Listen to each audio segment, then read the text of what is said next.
සුබවන් ආදරණීය දරුවනි සුබ දවසක් ප්‍රාර්ථනා කරමින් අප සූදානම් වෙනවා 12 ශ්‍රේණියේ කෘෂි විද්‍යාවට අදාළ නිපුණතා එක කෙරෙහි යලි යොමු වන්නට අප කලින් කතා කරන ලද කොටසේ තවත් දිගහැරුමක් ලෙස තවත් ඉදිරියට යමින් තවත් නිපුණතා මට්ටම් කිහිපයක් ඔස්සේ ගමන් කරන්නයි සූදානම් වන්නේ. එහෙනම් අපි දරුවනි සූදානම් වෙනු අද දවසේ අපි මොනවාද ආවරණය කරන්න බලාපොරොත්තු වෙන්නා වූ නිපුණතාවන් කෙරෙහි. උත්තර පුතේ අද අපි කතා කරනවා නිපුණතාව එක යටතේදී කෘෂි විද්‍යාවේ අරමුණු ප්‍රායෝගිකව සලකා බලමින් ශ්‍රී ලංකාවේ සංවර්ධනයට කෘෂිකාර්මික අංශයේ දායකත්වය පිළිබඳ විමර්ශනය කරන්නයි අපි සූදානම් වන්නේ. 12 ශ්‍රේණිය යටතේ තියෙනා වූ පළවෙනි නිපුණතාවය යටතේ පවතිනා වූ නිපුණතා මට්ටම් මොනවාද කියලා බලමු. අපි අද දවසේ ඔබේ ආලින්දයට ගෙන එන. උත්තර පුතේ අපි මේකෙදි කතා කරනවා දලදේශීය නිෂ්පාදනයට කෘෂිකාර්මික අංශයේ දායකත්වය හා ඒක දියුණු කරන්නට මොනවාද අපි අරගෙන තියෙන ක්‍රියාමාර්ග කියලා. 1.5 නිපුණතා මට්ටම යටතේ අපි කතා කරනවා කෘෂිකාර්මය ආශ්‍රිත කර්මාන්ත සහ සේවාවන් මොනවාද කියලා.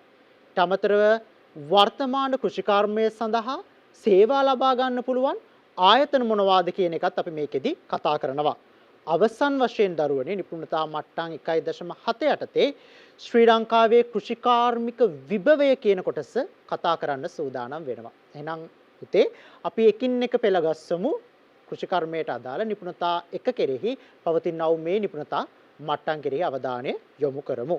ඒ අර්ථය අපි පළමුවෙන්ම හැරලා බලමු පුතේ ශ්‍රී ලංකාවේ සංවර්ධනයට කෘෂිකාර්මික අංශයේ දායකත්වය කොයි වගේද කියලා. අපි කතා කළා කෘෂිකර්මාන්තය කියන්නේ මොකක්ද කියලා. කෘෂිකර්මාන්තයට කොයි වගේද රටේ සංවර්ධනයට දායක වෙන්නේ? ඇත්තටම කෘෂිකර්මාන්තයෙන් කොච්චර දායකත්වයක් කොච්චර සහභාගීත්වයක් පවතිනවාද කියන එක තමයි මේකෙදි අපි අවධානය යොමු කරන්න සූදානම් වන්නේ. ඒතර අපි ගත්තොත් පුතේ ශ්‍රී ලංකාවේ විවිධ අංශයන් පවතිනවා.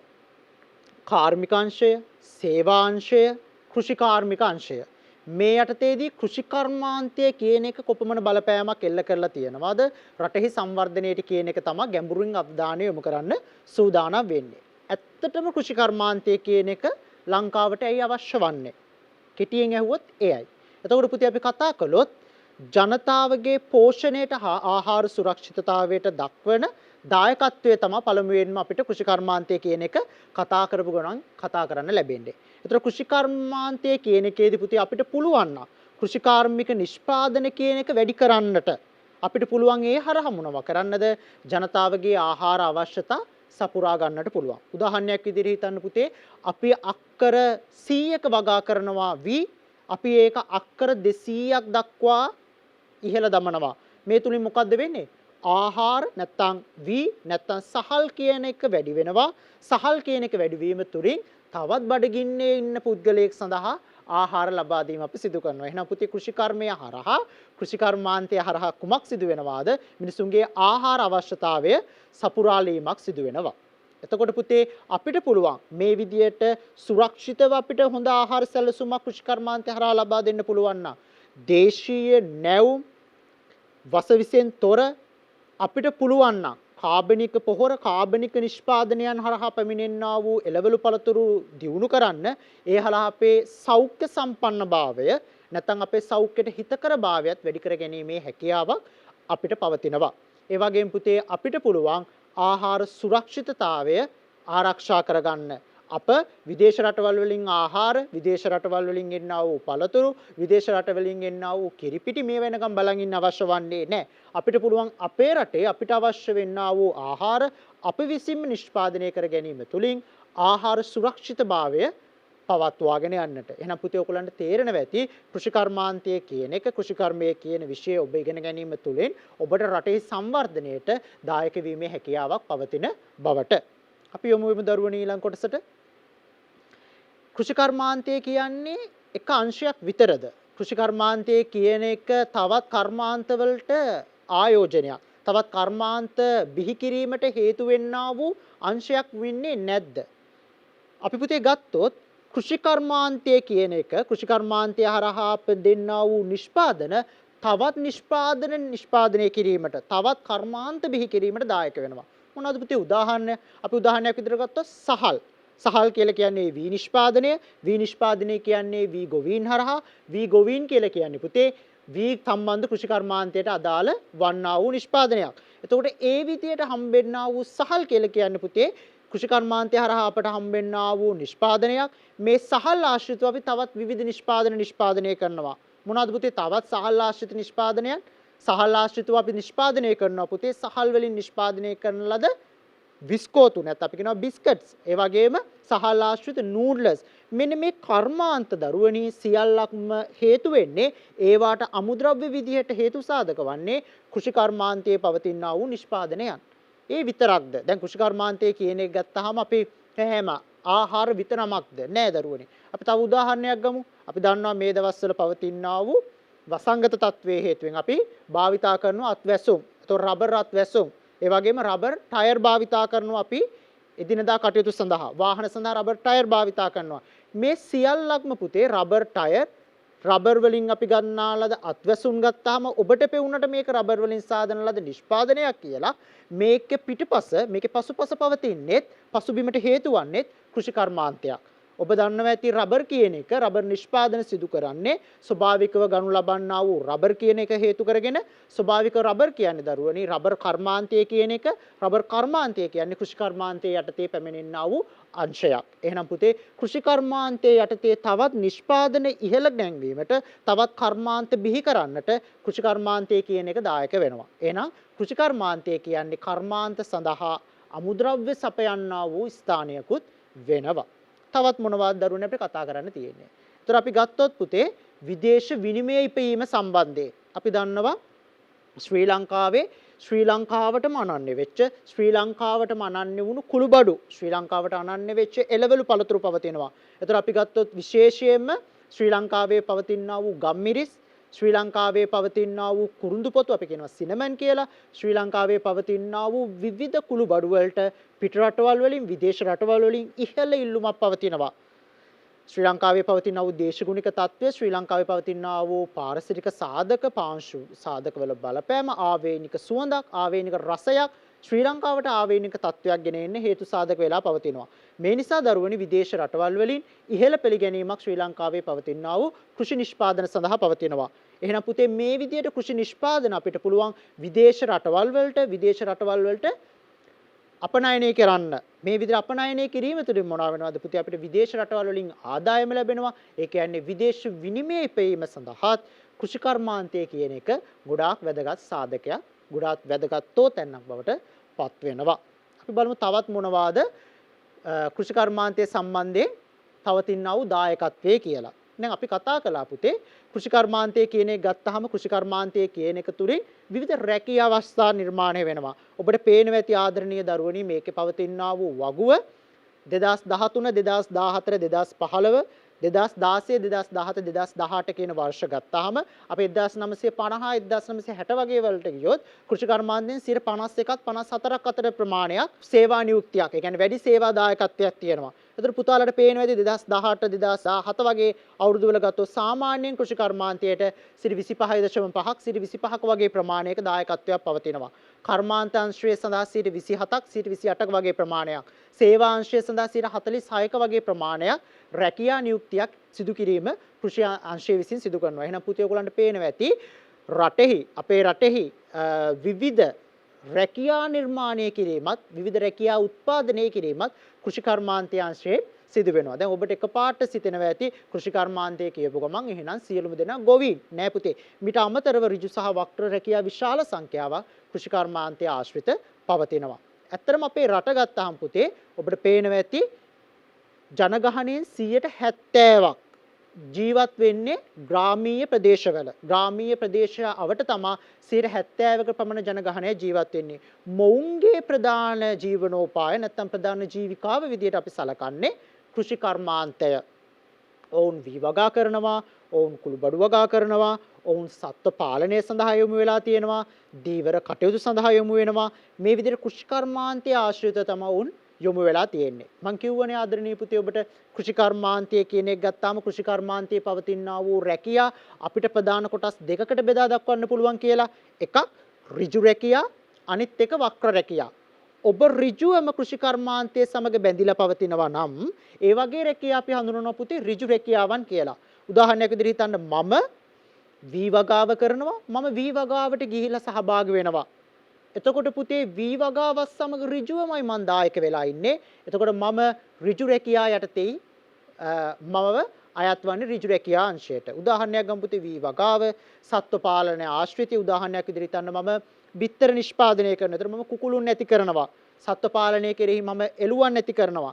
මේ වගේ විවිධ සත්ව පාලනයන් වලට ගියොත් පුතේ මමයි සත්ව පාලනයට ඍජුවම බැඳිලා ඉන්නේ. එතකොට සත්ව පාලනය සිදු කරන මගේ ඍජු රැකියාවක් තමයි කෘෂි කර්මාන්තයේ යටතේ සත්ව පාලනය හැසිරවීම. ඍජු රැකියාව වලට අමතරව පුතේ ඍජුවම අපි කෘෂි කර්මාන්තයත් එක්ක බැඳිලා නැහැ. නමුත් ඍජු රැකියා හේතුවෙන් නැත්තම් කෘෂි කර්මාන්තයේ හේතුවෙන් තවත් අවට රැකියා බිහි වෙනවා. අපි කියනවා පුතේ ඒවා මොනවා කියලාද? වක්‍ර රැකියා කියලා. අපි ඉංග්‍රීසියෙන් කියන ඉන්ඩිරෙක්ට් කියලා. ඒතර වක්‍ර රැකියා කියලා හඳුන්වන්නේ මොනවාද?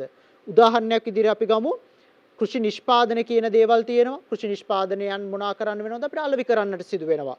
කෘෂි උපකරණ නිෂ්පාදනය කරන්න වෙනවා. උදාහරණයක් විදිහට හිතන්න පුතේ වී ගොවිතැන කියලා. වී ගොවිතැනේ විශාල වශයෙන් වී නිෂ්පාදනය කරනවා. මේ වී අස්වැන්න නෙලීම සඳහා අපි යන්ත්‍ර භාවිතා කරනවා.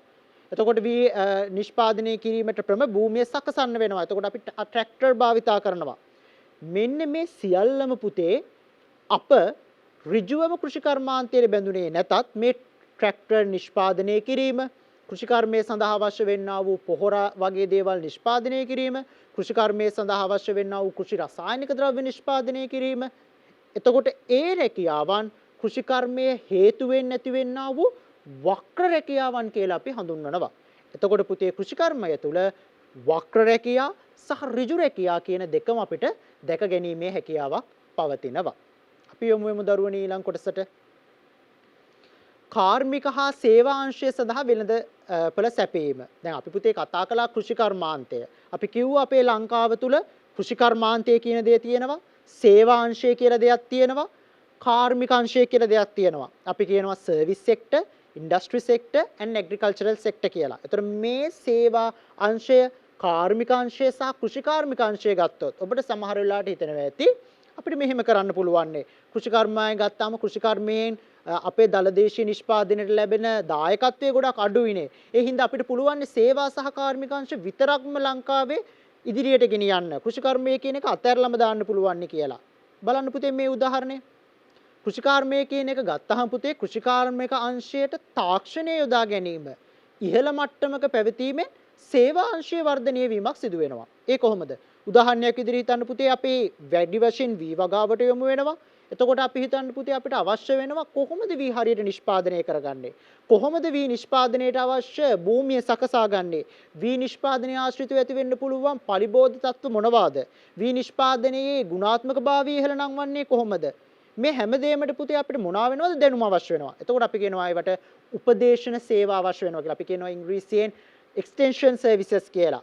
ඒ කියන්නේ අපිට පුතේ මේ විදිහට කෘෂි කර්මාන්තයේ සඳහා යොමු වෙද්දී එකවර උදාහරණයක් විදිහට තමයි මම කෘෂි කර්මාන්තයට යොමු වෙනවා කියලා. එතකොට මගේ අතේ අවශ්‍ය ප්‍රාග්ධනය නැත්තම් මූල්‍යමය හැකියාවක් නැහැ.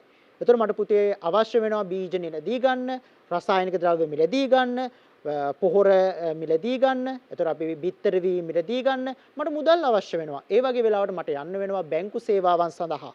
සමහර වෙලාවට මගේ වගාව වන සතුන්ගෙන් ගින්නෙන් ඒ වගේම කාලගුණයේ ඇති වෙන අහිතකර තත්ත්වවලින් විනාශ වෙන්න පුළුවන්. ඒ වගේ තත්ත්වවලදී පුතේ මට රක්ෂණ සේවාවන් වලට යන්න වෙනවා. මේ රක්ෂණ සේවා, උපදේශන සේවා, බැංකු සේවා, නීති සේවා මේවා සියල්ලම පුතේ මොනවා කියලාද අපි හඳුන්වන්නේ සේවාංශයට අයිති වෙන්නා වූ දේවල්. අන්න දරුවනි කෘෂි කර්මාන්ත අංශයේ දියුණු වීමත් සමග ඒ හේතුවෙන් මොනවා දියුණු වීමක් සිදු වෙනවද? සේවාංශයේ වර්ධනය වීම සිදු වෙනවා. එතකොට කෘෂි කාර්මික අංශයේ දියුණු වීමත් සමග පුතේ කාර්මික අංශයේ දියුණු වීමකුත් සිදු වෙනවා. කොහොමද කාර්මික අංශයේ දියුණු වෙන්නේ? කෘෂි කර්මාන්තයේ දියුණු වීම තුලින්. කෘෂි කර්මාන්තයේ කියන එක දියුණු වීම තුලින් උදාහරණයක් විදිහට අපි ගමුකෝ පොල් කියන නිෂ්පාදනය අපි ඉහළ නංවනවා. එතකොට විදේශ රටවල් වලට අපිට පුළුවන් පුතේ මේ පොල් හින්දලා පොල් තෙල් කියන එක නිෂ්පාදනය කරන්න. එතකොට පොල් තෙල් නිෂ්පාදනය කරන්න නම් මොකක් අවශ්‍ය වෙනවද? පොල් තෙල් හිඳීමට අපිට මැෂින් නැත්තම් උපකරණ, යන්ත්‍ර උපකරණ අපිට අවශ්‍ය වෙනවා. මේ යන්ත්‍රෝපකරණ නිෂ්පාදනය කිරීම සිදුවන්නේ මොකක් මොකක ප්‍රතිඵලයක් විදිහටද පුතේ?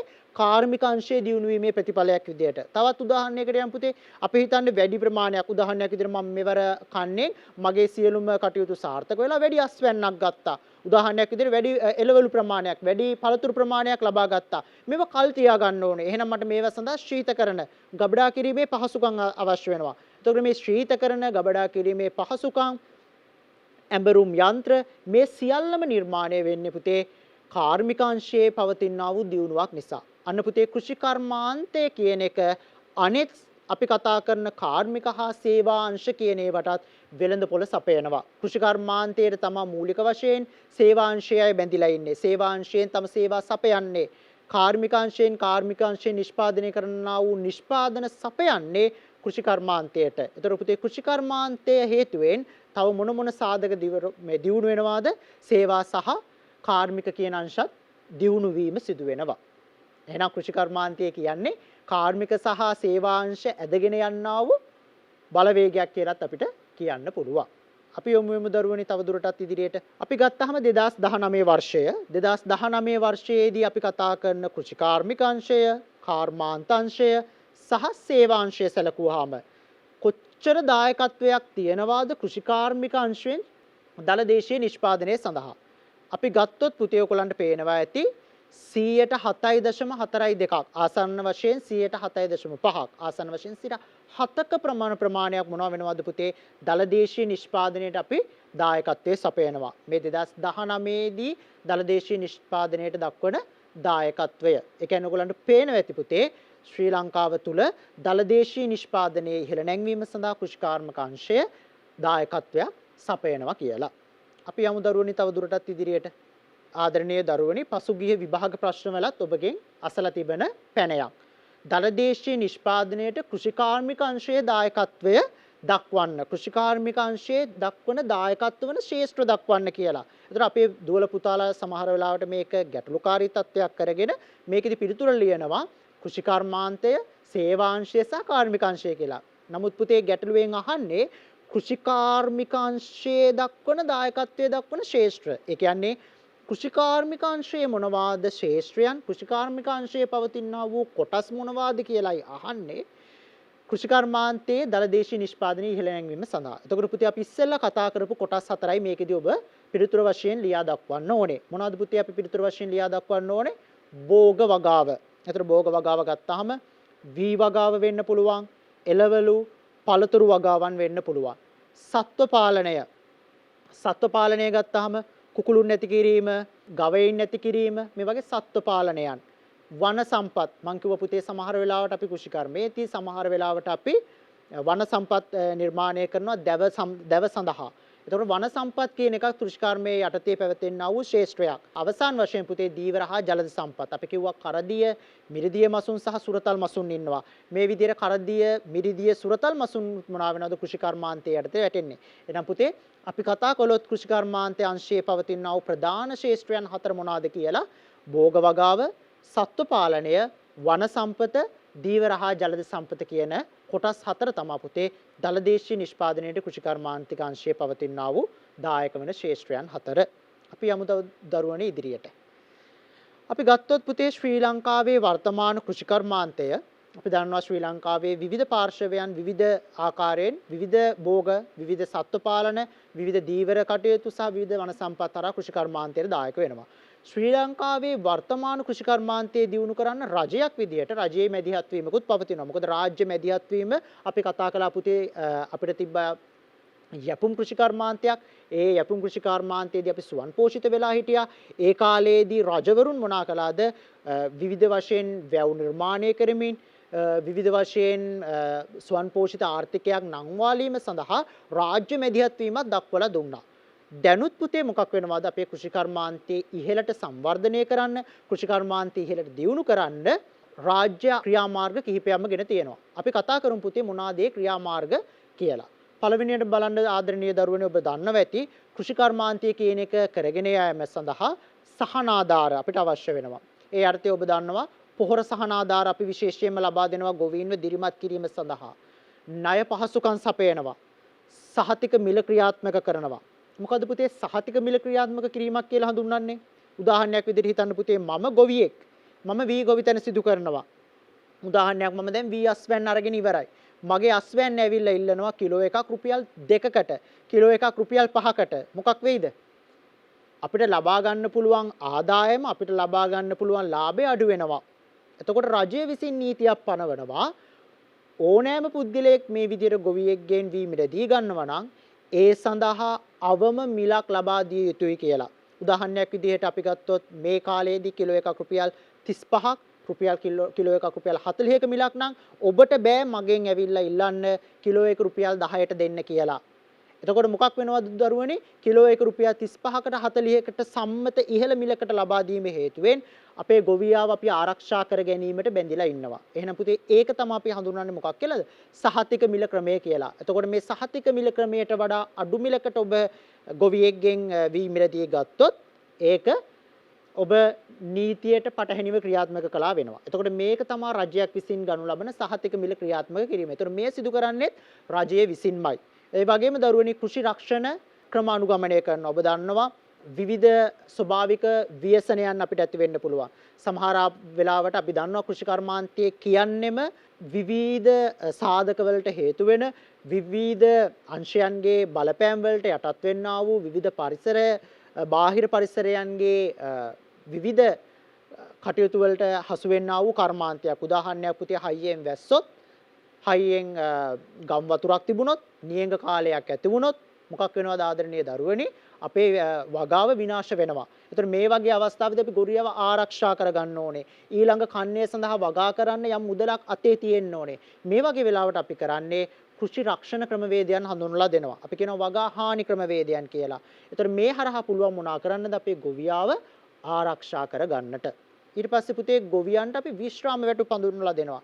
එමගින් ගොවියාගේ අපි දන්නවා ගොවියා කියලා කියන්නේ විශාල පරිශ්‍රමයක්, විශාල ශ්‍රමයක් තමන්ගේ ගොවිතැන කෙරෙහි යොමු කරන කෙනෙක්. ඒතර මේක දරුවනි යම් කාලයක් අවසානයේදී අපි දන්නවා රාජ්‍ය ශ්‍රේවකයේ ඉන්න පුද්ගලයන්ට විශ්‍රාම වැටුපක් කියලා දෙයක් අමන. ඒ වගේ රජයේ විසින් මොනවා වෙනවද?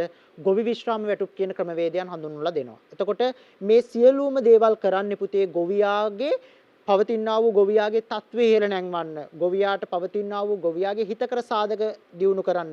එමගින් ගොවියා වඩා ධෛර්යමත් වෙලා, දිරිමත් වෙලා කෘෂිකර්මාන්තයේ නියැලීම තව තවත් වැඩි වෙනවා. එමගින් පුතේ කෘෂිකර්මාන්තය ඉහළට සංවර්ධනය කර ගැනීමේ හැකියාවක් පවතිනවා. අපි බලමු පුතේ මේ වගේ තවත් අරගෙන තියෙනා වූ සේවාවන් මොනවාද? කෘෂිකර්මයට දීලා තියෙන දායකත්වයන් මොනවාද කියලා. ව්‍යාප්ති සේවා පවත්වාගෙන යනවා. මොනවද පුතේ ව්‍යාප්ති සේවා කියලා කියන්නේ? ව්‍යාප්ති සේවාවන් කියලා හඳුන්වන්නේ කෘෂිකර්මාන්තයේ සහ සම්බන්ධ වෙලා ඉන්න කෘෂිකර්මාන්තයට බැඳුණු පුද්ගලයන් ඉන්නවා. නමුත් කෘෂිකර්මාන්තයට අවශ්‍ය දැනුමේ පවතිනා වූ යම් අඩුපාඩු. උදාහරණයක් විදිහට හිතන්න පුතේ මම පැපොල් නිෂ්පාදනය කරනවා කියලා. මම පුතේ උදාහරණයක් විදිහට හිතන්න රබුටන් වගාව සම්බන්ධ වෙලා ඉන්නවා කියලා. උදාහරණයක් විදිහට හිතන්න පුතේ මම අලුතින් සත්ත්ව පාලනය කෙරෙහි යොමු වෙලා ඉන්නවා කියලා. ඒ වගේ අවස්ථාවලදී වල මට ගැටලුකාරී තත්වයක් ඇති වෙනවා. මට අවශ්‍ය දැනුම නැත්තම්. ඒ වගේ අවස්ථාවලදී රජය විසින් සිදු කරන්නේ අදාළ පාර්ශවයන්, අදාළ දැනුම තියෙන පුද්ගලයන්, ගොවි මහතුන් වෙත යොමු කරලා උන්ට අවශ්‍ය දැනුම සැපීම සිදු කරනවා. ඒක තමයි අපි හඳුන්වන්නේ පුතේ මොකක් කියලාද? ව්‍යාප්ති සේවාවන් කියලා. අපි කියනවා ඉංග්‍රීසියෙන් එක්ස්ටෙන්ෂන් සර්විසස් කියලා. උදාහරණයක් විදිහට තව අපි ඉදිරියට යමු. තේ කර්මාන්තයට යොමු වෙලා ඉන්නවා ඔබ. තේ කර්මාන්තය ආශ්‍රිතව යම් ගැටලුකාරී තත්වයක් ඇති වෙනවා. ඒතර මේ වගේ වෙලාවට ව්‍යාප්ති සේවාවේ ඉන්න පුද්ගලයන් තමයි ඔබට අවශ්‍ය දැනුම සපයන්නේ. මේක කොහොමද ඔබ මේ තියෙන තත්වයෙන් මග හැරගන්නේ කියලා. ඒතර ව්‍යාප්ති සේවාවන් පවත්වාගෙන යාමත් අපි දන්නවා රජයේ පවතිනා වූ කෘෂිකර්ම දෙපාර්තමේන්තුව යටතේ ඉන්නවා ව්‍යාප්ති සේවය සඳහා බැඳුණු පුද්ගලයන් මොවුන් මේ සේවාව ඔබට සපයනවා. ඊට අමතරව දරුවනි අපි ගත්තොත් යටිතල පහසුකම්. ඔබ දන්නවා කෘෂිකර්මය කියන එක ගත්තාම කෘෂිකර්මයේ විශේෂයෙන්ම වාරි මාර්ග පද්ධතිය හා සම්බන්ධ වෙනවා. ඔබ අස්වැන්න නෙලා ගත්තට පස්සේ අස්වැන්න ඔබගේ පාරිභෝගිකයාට යොමු කරගන්නට ඕන වෙනවා. පාරිභෝගිකයා සඳහා යොමු කරගන්න ඔබට ප්‍රවාහන සේවාව අවශ්‍ය වෙනවා. එතකොට පුතේ මේ විදිහට යටිතල පහසුකම් දිනු කර ගැනීම සිදු කරලත් රාජ්‍ය කෘෂිකර්මාන්තය ඉහළ නැංවීමට සේවාවක් සපයනවා. රාජ්‍ය ආයතනවල දියුණුව සඳහා රාජ්‍ය ප්‍රතිපාදන වෙන් කරනවා. අපි කිව්වා කෘෂිකර්මය හා බැඳිච්ච විවිධ ආයතන පවතිනවා කියලා. ඒතර මේ ආයතන දියුණු කර ගැනීම තුළින් තව තවත් කෘෂිකර්මාන්තය ඉහළ නැංවීමට යොමු වෙලා ඉන්නවා. දේශීය නිපදවන භෝග නිෂ්පාදන ආනයනය අවම කිරීම හා ආනයනක බදු පැනවීම සිදු කරනවා. අපි ගත්තොත් පුතේ උදාහරණයක් විදිහට හිතන්න මම දේශීය අල නිෂ්පාදනය කරන ගොවියෙක්. මම දේශීය අල නිෂ්පාදනය කරන ගොවියෙක් වුණාට පුතේ උදාහරණයක් විදිහට හිතන්න මට ඒ අල කිලෝ එකක් වෙළඳ පොළට නිකුත් කරන්න පුළුවන් උපරිම මිල කිලෝ එකක මිල රුපියල් 65ක් 80ක්. අපි හිතමුකෝ පුතේ 80ක් කියලා. හැබැයි මට පාකිස්තානයේ වෙනත් රටවල් වලින් අල ආනයනය කරන්න පුළුවන් රුපියල් 60ක වගේ මිලකට. එතකොට දේශීය ගොවියා රුපියල් 80යි වෙළඳ පොළට අල නිකුත් කරන්නේ පිට රටින් විදේශ වලින් ගෙන්නන්න පුළුවන් අල කිලෝ එකක් රුපියල් 60කට. දැන් පුතේ මොකද්ද වෙන්නේ? පාරිභෝගිකයා යොමු වෙනවා තමන්ගේ ලාභය උපරිම කර ගැනීම සඳහා රුපියල් 60 තියෙන අල මිලදී ගන්න. එතකොට මොකද වෙන්නේ? දේශීය ගොවියාට දේශීයව නිෂ්පාදනය කරන ලද අල ටික විකුණ ගන්න බැරුව වෙනවා. ඉතින් රජයක් විදියට මොකද්ද කරන්න පුළුවන්?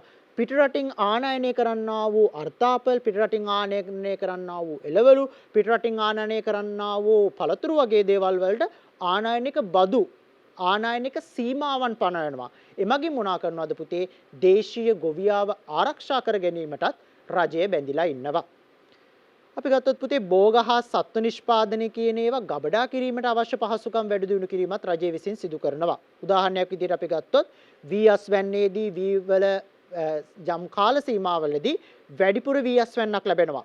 ඒ අස්වැන්න අපිට වෙළඳ පොළොන් නිකුත් කරගෙනත් අතිරික්තයක් ඉතුරු වෙනවා. ඒතර මේ අතිරික්තය ගොවියාට තමාගේ නිවසේ පවත්වාගෙන යන්න බෑ. මේක සුරක්ෂිතව පවත්වා ගන්න ඕනේ. උදාහරණයක් විදිහට අපි තව ගත්තොත් පුතේ පළතුරු නිෂ්පාදනයේදී අතිරික්ත පළතුරු ප්‍රමාණයක් ආවම ගොවියාට ශීතකරණ පහසුකම් නැහැ.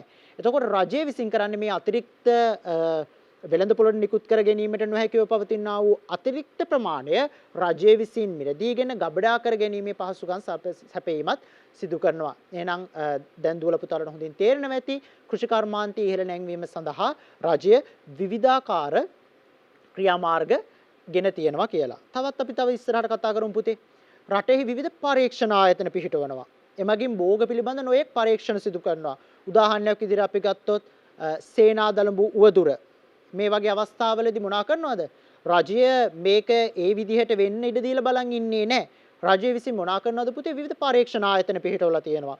එතකොට සහල් ගත්තොත් සහල් වල නව ප්‍රභේද නිෂ්පාදනය කරන්නට, අලුත් භෝග නිෂ්පාදනය කරන්නට, යම්කිසි උවදුරක් යම්කිසි පලිබෝධ හානියක් ආවම ඒට විකල්ප නිර්මාණය කරන්නට රජයේ විවිධ පරීක්ෂණ ආයතන පවත්වාගෙන යනවා. ඒවල තුලින් පරීක්ෂණ ආයතන වලින් විවිධ පරීක්ෂණ නිර්මාණය කරලා ඒ පරීක්ෂණ ගොවින් වෙත ලබා දීම සිදු කරනවා. ඒ වගේම පුතේ දියුණු තාක්ෂණික ක්‍රම පරීක්ෂණ මගින් ලද දැනුම ගොවින් වෙත ලබා දීමත් ව්‍යාප්ත කිරීම සහ පුහුණු කරවීමත් සිදු කරනවා. උදාහරණයක් විදිහට හිතමු පුතේ අපි මේ වගේ දෙයක් වී නිෂ්පාදනයේ තියෙනවා. වී නිෂ්පාදනයේදී නවතම ක්‍රමවේදයක් තියෙනවා වී නිෂ්පාදනය කරන්න. වී සිටවන්න, පැල සිටවන්න අලුත්ම ක්‍රමයක් තියෙනවා. තවත් ක්‍රමයක් අපි තවත් උදාහරණයක් ගමු. පළතුරු තියෙනවා. මේ පළතුරු අපි පළතුරු ගෙඩිය කඩලා මේක ආරක්ෂා කරගන්න අලුත් ක්‍රමවේදයක් ඇවිල්ලා තියෙනවා. ඒතර මේ ක්‍රමවේද සෑදීම සඳහා අවශ්‍ය දැනුම, සෑදීමට අවශ්‍ය පරීක්ෂණ ආයතන දිරිමත් කිරීම රජයේ කටයුත්තක් වෙනවා. ඊට විතරක් නෙමෙයි දරුවනේ මේ විදියට ලබාගත් දැනුම ගොවින් මහතුන් වෙත ගිහිලා ගොවි මහතුන්ට දැනුම ලබා දීලා ඔවුන්ව පුරුදු පුහුණු කිරීමත් රජයේ කාර්යභාරයක් වෙනවා. ඒ වගේම දරුවෝ අපි ගත්තොත් පාලන මිල හා සහතික මිල අපි කතා කළා. පාලන මිල හා සහතික මිල අපි කතා කළා පුතේ. සහතික මිල කියන්නේ මොකද්ද? මේ වගේ ක්‍රමවේද වෙළඳ පොළ තුළට හඳුන්වා දීලා වෙළඳ පොළ තුල වෙළඳ පොළේ පවතිනා වූ මිල ස්ථායීතාවයක් ඇති කර ගැනීමටත් රජය විසින් මිල යාන්ත්‍රීකරණය කිරීම සඳහා තම කාර්යභාරය ඉෂ්ට කිරීම සිදු කරනවා. ඒතර පුතේ අපි කතා කළා සහතික මිල කියන්නේ මොකද්ද කියලා. අපි කතා කරමු පුතේ මොකද්ද පාලන මිල කියන්නේ කියලා. පාලන මිල කියන්නේ අපි වෙළඳ පොලේ පවතිනා වූ යම් භාණ්ඩයක් මිලදී ගන්න ගියාම, විශේෂයෙන් කෘෂිකාර්මික භාණ්ඩයක් මිලදී ගන්න ගියාම වෙළඳ පොලේ පවතිනා වූ වෙළඳ පොළ හිමියාට හෝ ඒ නිෂ්පාදනය කරන නිෂ්පාදකයාට අවශ්‍ය මිලවල් වලට ලබා දෙන්න බෑ. මොකද පුතේ පාරිභෝගිකයාත් මොනා කරන්න ඕනද? අපි ආරක්ෂා කරගන්න ඕනේ. උදාහරණයක් විදිහට මම ගත්තොත් ඔබ හිතන්න දේශීයව නිෂ්පාදනය කරන ලද අල කිලෝ එකක් ඔබ මිලදී ගන්න යනවා. ඔවුන් ඔබගෙන් ඉල්ලනවා රුපියල් 1000ක්, 2000ක්, 3000ක් කිලෝ එකට. ඒතර පුතේ ඔබ මිලදී ගන්නවද? නැහැ. ඇයි? හොඳට මතක තියාගන්න පුතේ වෙළඳ පොළත් තුල පාරිභෝගිකයා කියන කෙනා සහ නිෂ්පාදකයා කියන දෙදෙනාම ආරක්ෂා කර ගැනීමට රජය බැඳිලා ඉන්නවා. එතකොට පුතේ වෙළඳ පොළ තුල අල කිලෝ එකක් විකිණියේ යුතු උපරිම මිලක් නිර්ණය කිරීම, පාලනය කිරීම සිදු කරනවා. ඒක තමයි අපි හඳුනන්නේ මොකක් කියලාද පුතේ? පාලන මිලක් නිර්මාණය කරනවා කියලා. මේ විදිහට පාලන මිලක් සහ සහතික මිලක් නිර්මාණය කිරීම තුළින් වෙළඳපොළ ආරක්ෂා කරලා වෙළඳපොළේ මිල යාන්ත්‍රණය කරණය කිරීම තුළින් පාරිභෝගිකයාත් නිෂ්පාදකයාත් කියන දෙදෙනාම ආරක්ෂා කරන්න කෘෂිකර්මාන්තික අංශයේ පවතිනා වූ නිෂ්පාදනවල ගුණාත්මක භාවය ඉහළ නංවමින් කටයුතු කරන්නත් රජය බැඳිලා ඉන්නවා. අපි යමු වෙමු ශ්‍රී ලංකාවේ කෘෂිකාර්මික ශාස්ත්‍රයේ පවතිනා වූ විවිධ අංශ කෙරෙහි අවධානය යොමු කරන්නයි අපි සූදානම් වෙන්නේ. අපි ගත්තොත් ආදරණීය දරුවනි කෘෂිකර්මාන්තයේ ගත්තොත් කෘෂිකර්මාන්තයේ විවිධ ශාස්ත්‍රයන් පවතිනවා. කෘෂිකර්මාන්තයේ ගත්තහම කෘෂිකාර්මික නිෂ්පාදන, කෘෂිකාර්මික සේවා කියලා අපිට ප්‍රධාන වශයෙන් කොටස් දෙකකට බෙදා දක්වන්න පුළුවන්. එතකොට පුතේ කෘෂිකාර්මික නිෂ්පාදන කියන එක ගත්තාම කෘෂිකාර්මික නිෂ්පාදන කියන එක අපිට කොටස් තුනකට බෙදා දක්වන්න හැකියාව තියෙනවා. මොනවද පුතේ කෘෂිකාර්මික නිෂ්පාදන බෙදෙන ප්‍රධාන කොටස් තුන? ප්‍රධාන නිෂ්පාදන, අතුරු නිෂ්පාදන, යෙදවුම් නිෂ්පාදන කියලා අපිට බෙදා දක්වන්න පුළුවන්. ඒතර පුතාලට පුළුවන් වෙන්න ඕනේ මේ ගැලීම් සටහන මතක තියෙන්න. ශ්‍රී ලංකාවේ කෘෂිකාර්මික ශාස්ත්‍රයේ ප්‍රධාන කොටස් දෙකයි. කෘෂිකාර්මික නිෂ්පාදන, කෘෂිකාර්මික සේවා. කෘෂිකාර්මික නිෂ්පාදන තව දුරටත් බෙදා දක්වන්න පුළුවන්. ප්‍රධාන නිෂ්පාදන, අතුරු නිෂ්පාදන සහ යෙදවුම් නිෂ්පාදන කියලා. ඉතින් අපි සූදානම් වෙනවා පුතේ මේ එක් ප්‍රධාන නිෂ්පාදන, අතුරු නිෂ්පාදන, යෙදවුම් නිෂ්පාදන, කෘෂිකාර්මික සේවා වැඩි දුරටත් කතා කරන්නට. හොඳයි පුතේ අපි සූදානම් දැන් ප්‍රධාන නිෂ්පාදන කියන එක කතා කරන්න. මොකද්ද පුතේ ප්‍රධාන නිෂ්පාදනයක් කියලා අපි හඳුන්වන්නේ? ප්‍රධාන නිෂ්පාදනයක් කියලා අපි හඳුන්වන්නේ පුතේ කෘෂිකර්මාන්තය හරහා පැමිණෙන්නා වූ ප්‍රධාන වශයෙන්ම නිෂ්පාදනය කරන කෘෂිකර්මාන්තයේ නිෂ්පාදන අනුබඳු කරගෙන බිහි කරන්නා වූ දේවල් අපි හඳුන්වනවා ප්‍රධාන නිෂ්පාදනයන් කියලා. භෝග නිෂ්පාදනය වෙත හැරිලා බලන්න පුතේ. භෝග නිෂ්පාදනය වෙත හැරිලා බැලුවාම සහල් නිෂ්පාදනය කරනවා. එතකොට වී නිෂ්පාදනය කරනවා කියන්නේ ගොවීන් සහල් නිෂ්පාදනය කරනවා කියන්නේ ඒක ප්‍රධාන භෝගයක්. එතකොට ප්‍රධාන නිෂ්පාදනයක්. උදාහරණයක් සහල් ආශ්‍රිත නිෂ්පාදන. මම කලින් කිව්වා දරුවන්ට සහල් පිටි ආශ්‍රිතව නිර්මාණය කරන සහල් පිටි නූඩ්ලස් වර්ග, සහල් පිටි ආශ්‍රිතව නිර්මාණය කරන ලද විස්කෝතු, බිස්කට් වර්ග, සහල් පිටි ආශ්‍රිතව භාවිතා කරන තව තවත් නිෂ්පාදන. මේ හැම දෙයක්ම පුතේ කෘෂිකර්මාන්තයේ භෝග නිෂ්පාදනය නිසා ඇතිවෙනා වූ ප්‍රධාන නිෂ්පාදන. ඒව තමයි දරුවනේ අපි හඳුන්වන්නේ ප්‍රධාන නිෂ්පාදන කියලා. එළවලු ආශ්‍රිත නිෂ්පාදන. උදාහරණයක් විදිහට අපි ගත්තොත් වට්ටක්කා, වැටකොළු, ඊට පස්සේ අපි කතා කරන බණ්ඩක මේ සියලුම දේවල් පුතේ අපි නිෂ්පාදනය කරන්නේ කෘෂිකර්මයේ හරහා පැමිණෙන ප්‍රධාන නිෂ්පාදන විදිහට. ඊට අමතරව එළවලු නිස්සාරණය කරලා අපි එළවලු තෙල් ගන්නවා නම් ඒක දරුවනේ එළවලු ආශ්‍රිත තවත් නිෂ්පාදනයක්. ඒ වගේම පුතේ පළතුරු ආශ්‍රිත නිෂ්පාදන. මේවා පුතේ කෘෂිකර්මයේ හේතුවෙන් ඇතිවෙනා වූ ප්‍රධාන නිෂ්පාදන. ඒ වගේම ගත්තොත් පොල් ගත්තොත් පොල් විදියට අපි ගත්තොත් ඒක ප්‍රධාන නිෂ්පාදනයක්. පොල් තෙල් විදියට ගත්තොත් පුතේ ඒක ප්‍රධාන නිෂ්පාදනයක්. අල ගත්තොත් අල භෝග ගත්තොත් අල ආශ්‍රිත නිෂ්පාදන ගත්තොත් උදාහරණයක් විදියට අල ආශ්‍රිතව අපිට පුළුවන් විවිධ නිෂ්පාදන හදන්න. මේවා සියල්ලම පුතේ ප්‍රධාන වශයෙන් කෘෂිකර්මාන්තයේ නිසාම පැන නැගුණු නිෂ්පාදන. ඒ නිසා තමයි අපි හඳුන්වන්නේ මේවා ප්‍රධාන නිෂ්පාදන කියලා. ඒතර ප්‍රධාන නිෂ්පාදන හැරුණහමත් තව නිෂ්පාදන හැදෙනවද කෘෂිකර්මාන්තයේදී? ඔව්. අපි කතා කරමු ඒවා ගැන පුතේ. ඒවා තමයි අපි හඳුන්වන්නේ මොනවා කියලාද? සත්ව නිෂ්පාදන. සත්ව නිෂ්පාදන කියලා කියන්නේ ගත්තොත් පුතේ කෘෂිකර්මාන්තයේදී අපි කිව්වා භෝග පමණක් නෙමෙයි සත්ව නිෂ්පාදන කියලා දෙයක් තියෙනවා. උදාහරණයක් විදිහට මස් ආශ්‍රිත නිෂ්පාදන අපි ගත්තොත් සොසේජස් වර්ග. මේ සියල්ලම පුතේ සත්ව නිෂ්පාදන නිසා බිහිවෙන්නා වූ දේවල්. කිරි ආශ්‍රිත නිෂ්පාදන, බිත්තර, මෙස්, යෝගට්, ඒ වගේම පුතේ චීස් වර්ග මේවා පුතේ අපි සත්ව නිෂ්පාදනය මූලික කරගෙන සත්ව නිෂ්පාදනය නිසාම ඇතිවෙන්නා වූ නිෂ්පාදනයන්. ඒ නිසා පුතේ මේවා අපි හඳුනන මොනවා කියලාද? සත්ව නිෂ්පාදනයේ ආශ්‍රිත වන්නා වූ ප්‍රධාන නිෂ්පාදන කියලා. අපි ගත්තොත් පුතේ දීවර නිෂ්පාදනය. දීවර නිෂ්පාදනයට ගමන් කළොත් පුතේ කරදිය, මිරිදිය මාළුවන්, සුරතලයට ඇති කරන්නා වූ සුරතල් මත්ස්‍යයින් මේවා පුතේ අපි දීවර අංශයේදී ඇතිවෙන්නා වූ ප්‍රධාන නිෂ්පාදන කියලා හඳුන්වනවා. ඒතර පුතේ ඒවා අපි කතා කරනවා ප්‍රධාන නිෂ්පාදනයන් කියලා. මම පුතාලට පැහැදිලි කළා වගේ ප්‍රධාන නිෂ්පාදන වලට අමතරව පුතේ තවත් නිෂ්පාදන ඇති වෙනවද කෘෂිකර්මාන්තයේදී? ඔව්. මොනවාද පුතේ ප්‍රධාන නිෂ්පාදනයන්ට අමතරව ඇති වෙන්න පුළුවන් නිෂ්පාදන? උදාහරණයක් ගත්තොත් මං ගාව වී කිලෝ එකක් තියෙනවා. මේ වී කිලෝ එක පුතේ V කිලෝ එකක් විදිහට අපිට පාරිභෝගිකයට ලබා දෙන්න බෑ. V අපි සහල් බවට පරිවර්තනය කරන්න ඕනේ. එතකොට මේ V සහල් බවට පරිවර්තනය කරද්දී අපි මොනා කරනවද? V සහල් බවට පරිවර්තනය කරද්දී V වල පවතිනා වූ පිටත පොත්ත පුතේ ඉවත් වෙනවා. ඒක තමයි පුතේ අපි මොකක් කියලා හඳුන්වන්නේද? 10 කියලා හඳුන්වන්නේ. මේ V තවදුරටත් ඉදිරියට මෙයා කළා සහල් බවට පරිවර්තනය කරද්දී සහල් නියුඩ් කියන දේ අපිට හම් වෙනවා. එතකොට පුතේ අපි ගත්තොත් පොල් මිරිකල පොල් තෙල් ගද්දී පුන්නක්කු කියන එක පැමිණෙනවා. මේව පුතේ අපි ප්‍රධාන වශයෙන් නිෂ්පාදනය කරපු දේවල් නෙමෙයි. අපේ පරමාර්ථයක් තිබුණේ නැහැ. V වලින් සහල් නිෂ්පාදනය කරද්දී 10 එන්න ඕනේ කියලා. අපේ අරමුණක් තිබුණේ නැහැ. අපිට අදහසක් තිබුණේ නැහැ 10 නිෂ්පාදනය කරන්නට. අපිට අරමුණක් තිබුණේ නැහැ සහල් නියුඩ් නිෂ්පාදනය කරන්නට. අපිට අරමුණක් තිබුණේ නැහැ පුන්නක්කු නිෂ්පාදනය කරන්නට. හැබැයි අපි ප්‍රධාන නිෂ්පාදන හැදීමේදී මේ ක්‍රියාදාමේදී අතුරු ප්‍රතිඵලයක් විදිහට හැදෙන්නා වූ ද්‍රව්‍ය නැත්තම් නිෂ්පාදන තමයි අපි හඳුන්වන්නේ පුතේ අතුරු නිෂ්පාදන කියලා. ඒතර මේක අපතේ යෑමක්ද? කිසිසේත්ම නෑ. උදාහරණයක් විදිහට අපි ගමු පුතේ පුන්නක්කෝ මේක සත්වයින්ගේ ප්‍රධාන සත්ව ආහාරයක් විදිහට අපි භාවිතා කරනවා. ඒතර මේව තමයි අපි හඳුන්වන්නේ පුතේ අතුරු නිෂ්පාදන කියලා. එහෙනම් අපි පුතේ අපිට තව කතා කරන්න තියෙනවා අතුරු නිෂ්පාදන වලින් අමතරව යෙදවුම් නිෂ්පාදන. උදාහරණයක් විදිහට මම ගන්නම් පුතේ අපිට අවශ්‍ය වෙනවා කේක් එකක් නිර්මාණය කරන්නට. ඒතර මේ කේක් එක නිර්මාණය කරන්න මට අවශ්‍ය වෙනවා පාන් පිටි, මම ගන්නම් පුතේ බිත්තර, මම ගන්නම් පුතේ බටර්. මේව මොනවාද පුතේ?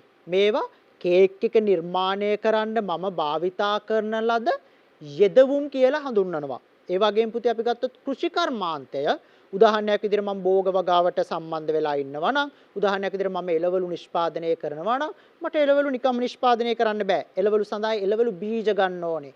එළවලු සඳහා නිෂ්පාදනයට පොහොර අවශ්‍යයි. එතකොට රසායනික ද්‍රව්‍ය අවශ්‍යයි. මේවා පුතේ මගේ භෝග නිෂ්පාදනය කිරීමට අවශ්‍ය වෙන්නා වූ යෙදවුම් කියලා හඳුන්වනවා. ඒතර සත්ත්ව නිෂ්පාදනයට යන්න පුතේ සත්ත්ව නිෂ්පාදනය හා සම්බන්ධ වෙලා ඉද්දි අපිට බෑ සතුන්ට නිදැල්ලේ ඉඳලා අපිට ඔවුන්ගේ ප්‍රශස්ත කිරි ප්‍රමාණයක් ලබා ගන්න. ඒතකොට අපි ඔවුන්ට ඖෂධ සපයන්න ඕනේ. ඔවුන්ට ඒ අවශ්‍ය ආහාර සපයන්න ඕනේ. ඔවුන්ට අවශ්‍ය විටමින් සපයන්න ඕනේ. එතකොට මේවා දරුවෝ අපි හඳුන්වන්නේ යෙදවුම් කියලා. අපි ගත්තොත් පුතේ ඔබට පේනවා ඇති විවිධ යෙදවුම් නිෂ්පාදන මොනවාද කියලා. උදාහරණයක් පුතේ අපි ගත්තොත් පොහොර කර්මාන්තය, රසායනික පොහොර, කාබනික පොහොර.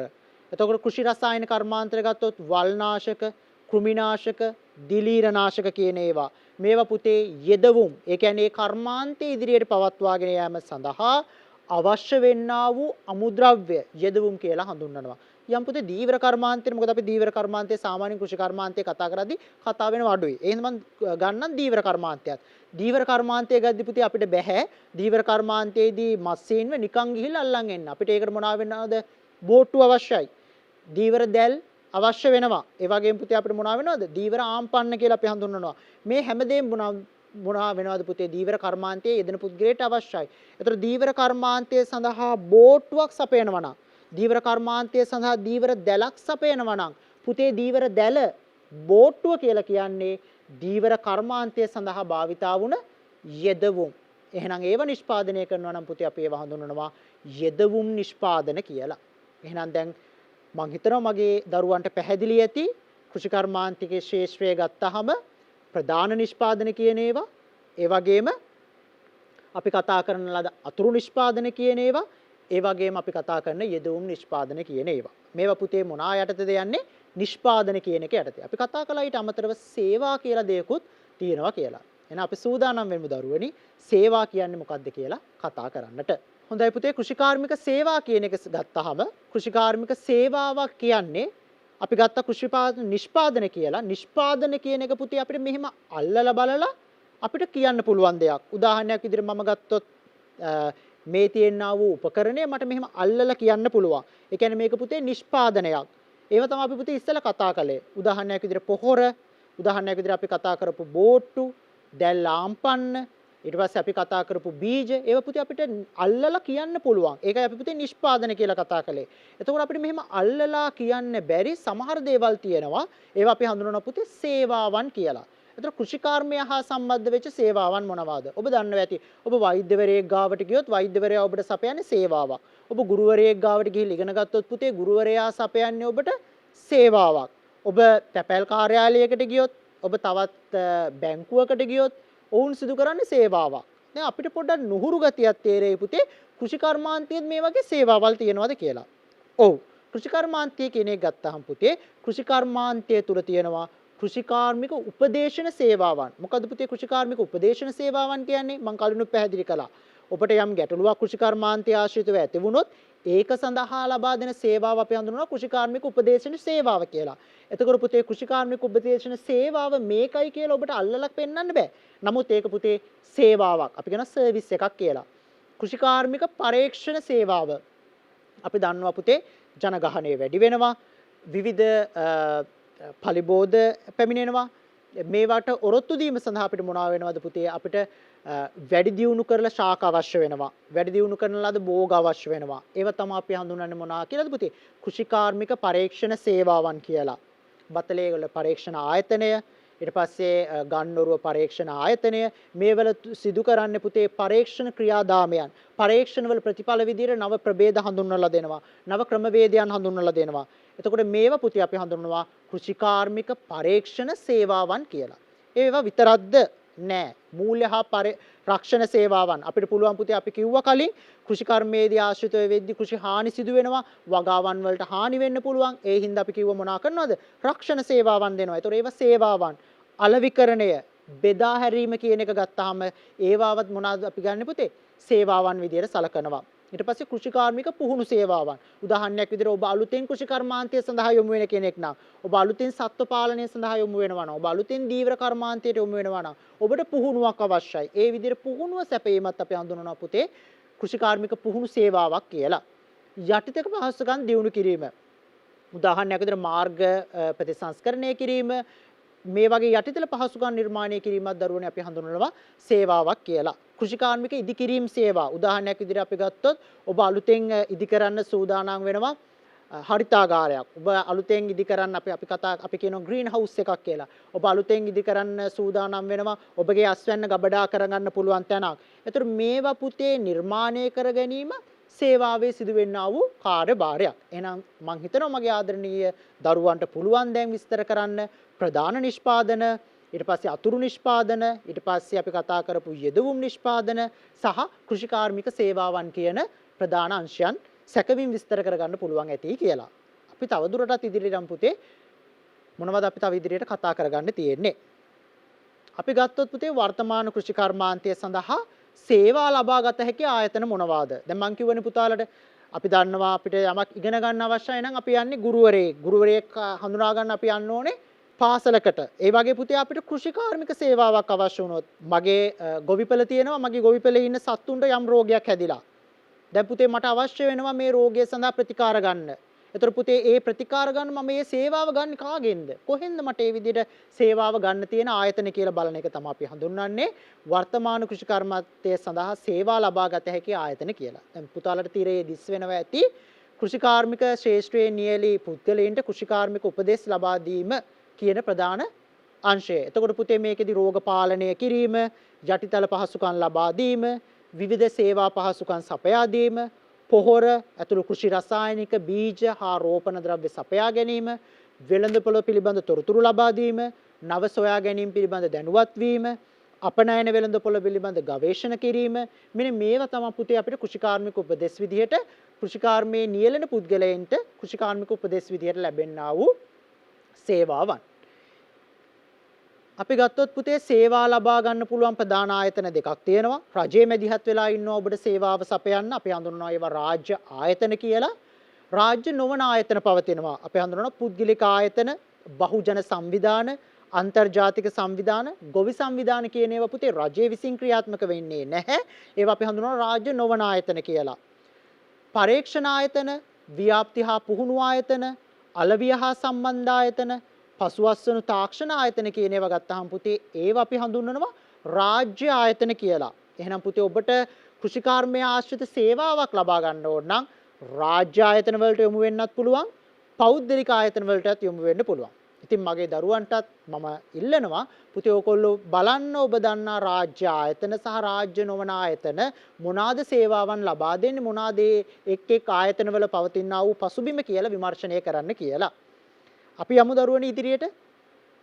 ශ්‍රී ලංකාවේ කෘෂිකාර්මික කටයුතු දියුණු කිරීමට පවතින විභවයක්. මොකද්ද පුතේ විභවයක් කියලා කියන්නේ?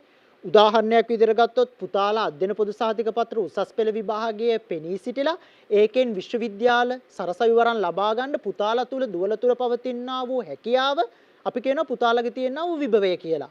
ඒ වගේ අපිට පුළුවන් අපේ රටේ පවතිනා වූ කෘෂිකාර්මික නිෂ්පාදනයේ ඉහළට ගන්න අපේ පවතිනා වූ විභවයන් අඳුර ගන්න. මොනවද පුතේ විභවයන් කියන්නේ මම තව දුරටත් විස්තර කරනවා.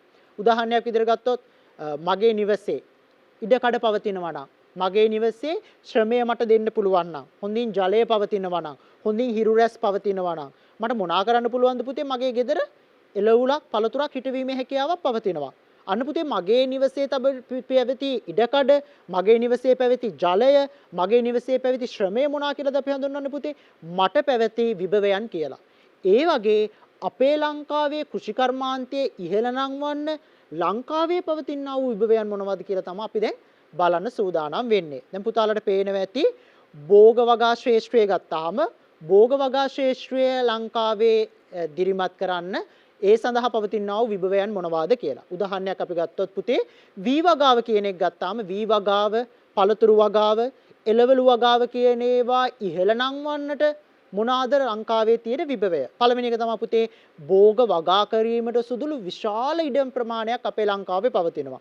ඔබ ගියොත් අම්පාර ප්‍රදේශයට ඔබ ගියොත් හම්බන්තොට ප්‍රදේශයට ඔබ ගියොත් දකුණු ප්‍රදේශයට පුතේ අපි දකින්න පුළුවන් විශාල භූමි ප්‍රමාණයක් අපිට මොනවා වෙනවද කෘෂිකර්මයේ භෝග වගාව සඳහා භාවිතා කරන්න පුළුවන්. ඔබ හිතනවා නම් ඔබගේ නිෂ්පාදනය සඳහා අවශ්‍ය වන්නේ ශීත දේශගුණයක් කියලා උඩරට එළවලු උඩරට පළතුරු අපිට දැක ගන්න පුළුවන්. ඔබ හිතනවා නම් ඔබගේ වගාව සඳහා අවශ්‍ය වන්නේ තරමක් උෂ්ක අධික දේශගුණයක් කියලා. එතකොට දරුවනි උණුසුම් දේශගුණයක් ඔබට අම්පාර හම්බන්තොට හරහා ලබා ගන්න පුළුවන්. මේ වගේ දරුවනි අපේ ලංකාවේ විවිධ දේශගුණයන් යටතේ විවිධ විශාල ඉඩම් ප්‍රමාණයක් පවතිනවා භෝග වගා කිරීම සඳහා. ඒක අපිට පවතිනා වූ විභවයක්. ශ්‍රමදායකත්වය ඔබ දන්නවා ගමේ අපි දන්නවා අපි කතා කරපු ලංකාවේ ශ්‍රමය කියන එක දරුවනි අපිට වැඩිපුර ලබා ගන්න පුළුවන්. එතකොට ශ්‍රමදායකත්වය අපිට තියෙනවා. අපිට ලොකු මුදලක් ගෙවන්න අවශ්‍ය වෙන්නේ නැහැ ශ්‍රමය ලබා ගන්න. විශාල පරාසයක පාංශු හා දේශගුණික විචලතා පවතිනවා. අපි කලින් කතා කළා පුතේ ඔබ නුවර ප්‍රදේශයට ගියොත් ඔබට සීතල දේශගුණයක් තියෙනවා. එහෙනම් ඔබට ගිහිල්ලා සීතල දේශගුණයේ වගා කරන්න පුළුවන්. ඒ උඩරට එළවලු. ඔබ පහතට ආවොත් හම්බන්තොට අම්පාර වගේ ප්‍රදේශයකට ආවොත් තරමක් උෂ්ණයි. එතකොට ඔබට වගා කරන්න පුළුවන් ඒ දේශගුණයට ගැලපෙන්නා වූ විවිධ භෝගයන්. එතකොට පුතේ අපිට පේනවා ලංකාව තුල මොනා කරන්න පුළුවන් විශාල පරාශයක අපේ පාංශු සහ දේශගුණය විචලනය වෙලා තියෙනවා. ඒ වගේම අලෙවි පහසුකම් තියෙනවා. අපි ගත්තොත් පුතේ අපිට අලෙවිකරණය කරන්න අපි කරපු නිෂ්පාදන අපිට අලෙවි කරගන්න වෙළඳ පොලක් තියෙනවා. එතකොට පුතේ පුහුණු ආයතන තියෙනවා. උදාහරණයක් විදිහට අපි ගත්තොත් ඔබ මාතර ප්‍රදේශයට ආවොත් කඹුරු පිටියේ පළොල් පිටිය කියන ප්‍රදේශයේදී ඔබ කුරුඳු සඳහා ඔබට කුරුඳු නිෂ්පාදනය කරන්න අවශ්‍යතාවයක් තියෙනවා නම් කුරුඳු කොහොමද නිෂ්පාදනය කරන්නේ කුරුඳු වලින් කොහොමද කුරුඳු පොත්ත ගලවන්නේ කුරුඳු පොත්ත කොහොමද නිර්මාණය කරන්නේ සහ ඒක කොහොමද අපනයනය කරන්නේ කියලා ඉගෙන ගන්න ඕන නම් ඔබට පුළුවන් පළොල් පිටියට ඇවිල්ලා කුරුඳු නිෂ්පාදනය සහ සම්බන්ධ කුරුඳු පුහුණු ආයතනයට පැමිණෙන්න. මෙන්න මේ වගේ පුහුණු ආයතන පුතේ අපේ ලංකාව තුල ක්‍රියාත්මක වෙනවා. ඒ වගේම පුතේ අපේ රටේ තාක්ෂණය පවතිනවා. මේ තාක්ෂණය භාවිතා කරන්න පුළුවන්. ඒ වගේම පුතේ අපේ යටිතල පහසුකම් පවතිනවා. දැන් ඔබට ඕන නම් කොළඹ මැනින් මාකට් එකට නැත්නම් කොළඹ මැනින් වෙළඳ පොළ සඳහා ඔබගේ එළවලු පළතුරු ටික ගේන්න දකුණු ප්‍රදේශයේ ඉඳන් ඔබට දැන් ලොකු කරදරයක් නැහැ. ඇයි? යටිතල පහසුකම් දියුණු වෙලා තියෙනවා. අධිවේගී මාර්ග පවතිනවා. ඔබට ඔබගේ නෙලාගත් අස්වැන්න මොනා කරන්න පුළුවන්ද? ඉක්මනින් ගෙනීමේ හැකියාවක් පවතිනවා. මේ විදිහට යටිතල පහසුකම් දියුණු වීමත් පුතේ අපිට පවතිනා වූ විභවයක් වෙනවා. අපි යමු පුතේ පශු සම්පත් ශේෂ්ත්‍රයේ දියුණු කරන්න ලංකාවේ තියෙන විභවයන් කියලා. පශු සම්පත් ශේෂ්ත්‍රය කියලා කියන්නේ සත්වයින් ආශ්‍රිත අපි උදාහරණයක් විදිහට කුකුළුන් ඇති කිරීම, ඒ වගේම අපි ගත්තොත් ගවයින් ඇති කිරීම මේ වගේ සඳහා මේ වගේ යෑම සඳහා අපිට තියෙන විභවයන් මොනවද ගත්තොත් පුතේ අපිට පුළුවන් අපේ ලංකාවේ ගොඩක් දෛනික ප්‍රෝටීන් අවශ්‍යතාවය සඳහා භාවිතා කරන්නේ සත්ව ප්‍රභවයක්. උදාහරණයක් විදිහට අපි කුකුල් මස් පරිභෝජනය කරනවා. උදාහරණයක් විදිහට අපි මාළු පරිභෝජනය කරනවා. උදාහරණයක් විදිහට අපි බිත්තර පරිභෝජනය කරනවා. ඒ කියන්නේ පුතේ අපි ප්‍රෝටීන කියන අවශ්‍යතාවය අපි ප්‍රධාන වශයෙන් හදාගෙන තියෙනවා අපේ පශු සම්පත් ආශ්‍රිතව. ඒ හින්දා ඔබ නිෂ්පාදනය කරන්නා වූ පශු නිෂ්පාදන සත්ව නිෂ්පාදන අපිට අලව කර ගැනීමේ ගැටලුකාරී තත්වයක් ඇතිවන්නේ නැහැ. ඒ වගේම පුතේ අපි ගත්තොත් සත්ව ආහාර සඳහා අපිට ඉල්ලුමක් තියෙනවා. ඒ වගේම සත්ව පාලනය සඳහා යොදා ගන්න පුළුවන් ඉඩම් පවතිනවා. දැන් අපි දන්නවා සත්තුන් ගත්තාම සත්තුන් සඳහා විවිධ විශාල ඉඩ ප්‍රමාණයක් අවශ්‍යයි. මේ සඳහා ඉඩම් පහසුකම් පුතේ අපේ ලංකාව තුල පවතිනවා. ඒ වගේම පුතේ අගය එකතු කළ නිෂ්පාදන කරන්න පුළුවන්. උදාහරණයක් විදිහට අපි ගත්තොත් කුකුල් මස් කියන එක ඒකෙන් ඔබට පුතේ පුළුවන් සොසේජස් කියන එක නිර්මාණය කරන්න. මෙන්න මේ වගේ ක්‍රියාවලිය හරහා අගය එකතු කළ නිෂ්පාදනයේ සැකසීමේ හැකියාවකුත් ඔබට පවතිනවා. ඒ වගේම පුතේ පශු වෛද්‍ය ආයතන, පශු වෛද්‍ය පීඨ, පශු පරීක්ෂණ ආයතනත් අපේ ලංකාව තුල පවතිනවා. ආයතන, පුහුණු පාඨමාලා මේවත් පුතේ තියෙනවා. ඔබ සරසවියට ආවොත් ඔබ විශ්වවිද්‍යාල වරම් අරගෙන පැමිණුණොත් ඔබට ඉගෙන ගන්න පුළුවන් පුතේ කොහොමද සත්වය නිෂ්පාදන සිදු කරන්නේ, කොහොමද සතුන්ව රැක බලාගන්නේ. මෙන්න මේ වගේ ආයතන පවතිනවා. මේ වගේ පුහුණු පාඨමාලා පවතිනවා. මේවා හරහාත් ඔබට පුළුවන් පුතේ මොකක් කරන්නද? පශු සම්පත් අධ්‍යයනය ගැන ඉගෙන ගන්න. ඒ කියන්නේ පුතේ පශු සම්පත් ශ්‍රේෂ්ඨය දියුණු කරන්න ආයතන හා පුහුණු පාඨමාලාවනුත් අපේ තියෙනවා. බල ශක්තිය නිෂ්පාදනය කර ගැනීමේ හැකියාවක් පවතින. උදාහරණයක් විදිහට ගත්තොත් අපි සත්ව නිෂ්පාදන ආශ්‍රිතව පිටවෙන්නා වූ මුත්‍රා මල ද්‍රව්‍ය මේවා පුතේ අපිට එකතු කරලා අපිට පුළුවන් පුතේ පොහොර නිෂ්පාදනය කරන්න. එහෙම නැත්නම් ජීව වායු නිෂ්පාදනය කරන්න. ඒ කියන්නේ බල ශක්තිය නිෂ්පාදනය කර ගැනීමේ හැකියාවකුත් පවතිනවා. එහෙනම් පුතේ මේ හැමදේම අපිට පවතිනා වූ හැකියාවන්, ශක්තියන් අපි හඳුනනවා පුතේ ඒවා මොනවා කියලාද? අපිට පවතිනා වූ විභවයන් කියලා. අපි යමු පුතේ ඊළඟ කොටසට. දීවර හා ජලජීවී අංශය ගත්තොත් පුතේ ලංකාවේදී විසිතුරු මත්ස්‍යයින්ට, මිරිදිය මත්ස්‍යයින්ට ලොකු අවස්ථාවක් තියෙනවා. ඒ වගේම අභිජනනය කරන මධ්‍යස්ථාන පවතිනවා. මත්ස්‍යයින් සඳහා අවශ්‍ය ආහාර, යෙදවුම්, යටිතල පහසුකම් මේ වගේ දේවල් පවතිනවා. ප්‍රෝටීන අවශ්‍යතා සපයන ප්‍රභවයක් විදිහට අපි භාවිතා කරනවා. ශ්‍රී ලංකාවේ වටා පවතින සාගර සම්පත. දැන් අපි ගත්තොත් පුතේ ලංකාව වටේටම පවතින මුහුද. ඉතින් මේ ලංකාව වටේ පවතිනා මුහුද මොකක් කරන්න පුළුවන්ද පුතේ? සාගර සම්පත කියලා අපි හඳුන්වනවා. මේ සාගර සම්පත කියන එක අපිට භාවිතා කරන්න පුළුවන් අපේ දීවර හා ජලජීවී වගාව ඉදිරියට නැංවීම සඳහා. ඒක පුතේ ඒතකොට අපිට පවතිනා වූ විභවයක්. ඒ වගේම පුතේ අපිට තියෙනවා අපනයන වෙළඳපොළක්. ඔබ දන්නවා ශ්‍රී ලංකාවේ මත්ස්‍යයින් ගත්තාම, විසිතුරු මත්ස්‍යයින් ගත්තාම ලොකු අපනයන වෙළඳපොළක් පවතිනවා. ඒකත් පුතේ අපිට පවතිනා වූ විභවයක්. දැන් පුතාලට තේරෙනවා ඇති කෘෂි කර්මාන්තයේ විභවයන් ගැන කතා කරද්දී මම මේක කතා කළා භෝග නිෂ්පාදනයේ යටතේ. ඊට පස්සේ මම කතා කළා පුතේ සත්ව නිෂ්පාදනයේ යටතේ. ඊට පස්සේ මම කතා කළා පුතේ දීවර නිෂ්පාදනයේ යටතේ කොහොමද කෘෂි කර්මාන්තයේ විභවයන් බෙදලා තියෙන්නේ කියලා. එහෙනම් අපි යොමු දරුවනි ඊළඟ කොටස සඳහා. එහෙනම් පුතේ අපි අද කතා කරපු මාතෘකා සංක්ෂිප්ත කරන්නයි මම මේ සූදානම් වෙන්නේ. අපි කතා කළා පුතේ ශ්‍රී ලංකාවේ සංවර්ධනයේට කෘෂි කර්මාන්තයේ දායකත්වය. ඒකෙදී මගේ පුතාලට මම දැනුවත් කළා කොහොමද දලදේශීය නිෂ්පාදනයේට අපේ කෘෂි කර්මාන්තයේ තියෙන දායකත්වය කොහොමද අපි ඒක ඉහළට නංවන්නේ කියලා. ඊට පස්සේ අපි කතා කළා පුතේ කෘෂිකාර්මික ආශ්‍රිත කර්මාන්ත හා සේවා මොනවාද? කෘෂි කර්මාන්තය කියලා කියන්නේ කර්මාන්තයක් විතරද? කෘෂි කර්මාන්තය හා බැඳිච්ච වෙනත් සේවාවන් තියෙනවාද? එහෙම සේවාවන් තියෙනවා නම් කොහෙන්ද ඒ සේවාවන් සපයා ගන්න පුළුවන් කියලා. ඒ වගේම පුතේ වර්තමාන කෘෂි කර්මය සඳහා සේවා ලබා ගත හැකි ආයතන විස්තර කළා. අවසන් වශයෙන් පුතේ ශ්‍රී ලංකාවේ කෘෂි කර්මාන්තයේ දියුණුවට විවිධ ක්ෂේත්‍රවල පවතින විභවයන් ගැන කතා කළා. විවිධ විභවයන් පුතේ අපි කතා කළා ප්‍රධාන වශයෙන් කොටස් තුනක් යටතේ. භෝග නිෂ්පාදනයේ සම්බන්ධයෙන් ලංකාවේ පවතිනා වූ විභවයන් මොනවාද? ඊට පස්සේ අපි කතා කළා පුතේ සත්ව නිෂ්පාදන, පශු නිෂ්පාදන සම්බන්ධයෙන් පවතිනා වූ විභවයන් මොනවාද? දීවර හා සාගර අංශය ගත්තාම ඒ පැත්තේ ජලජීවී සහ දීවර පැත්තෙන් අපිට කෘෂි කර්මයට පවතිනා වූ විභවයන් මොනවාද කියලා. මම හිතනවා ආදරණීය දුවල පුතාලට මේ කොටස ඉතා සරලව සහ පැහැදිලිව තේරෙන්න ඇති කියලා. පුතේ මෙන්න මේ ක්‍රියාකාරකම් බලන්න පුතාලට කරන්න පුළුවන්ද කියලා. ශ්‍රී ලංකාවේ සංවර්ධනයේට කෘෂිකාර්මික අංශයේ දායකත්වයේ විස්තර කරන්න. වර්තමාන කෘෂි කර්මාන්තය සඳහා සේවා ලබා ගත හැකි ආයතන ලෞස්තුගත කරන්න. එතකොට පුතේ මොනවාද? රාජ්‍ය සහ රාජ්‍ය නොවන විදිහට කොටස් දෙකකට කරලා පුතාලට පුළුවන් වෙන්න ඕනේ.